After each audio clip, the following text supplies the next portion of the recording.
what is an entrepreneurial mindset, sir? Because आपने train तो कर लिया. There are so many people who get trained in their specific areas. Doctors, for example.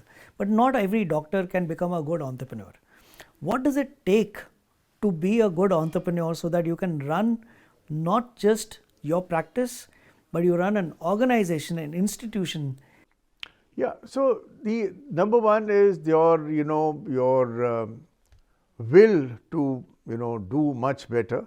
For example, in my case, we had created so many tests which were just not being sold in Delhi. So we had collected, I'm the first person who brought in franchising in the healthcare world in the world. So these were very useful to me to create collection centers. So that you can call it innovation, but for me it was a no-brainer. The samples were coming every day from big hospitals like All India Institute and LNJP and whatnot. And I said, why can't I create something like this? And you don't have to have a bed lying there. You just have a phlebotomy chair and just take the blood and bring it here. I'll test the thing and send the report back in the evening. So that is franchising. So that's how it came into being.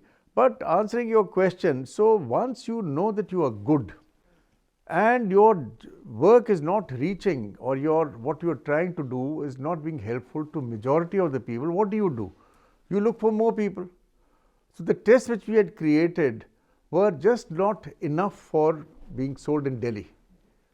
So I had to venture outside, and this was made possible by IT department, the connectivity, the hub. That's a very long story, but that is how we got the centers connected with each other, the labs having a server, etc., etc. So one thing leads to another, and in a reasonable amount of time, say 30-40 years in my case, it became true.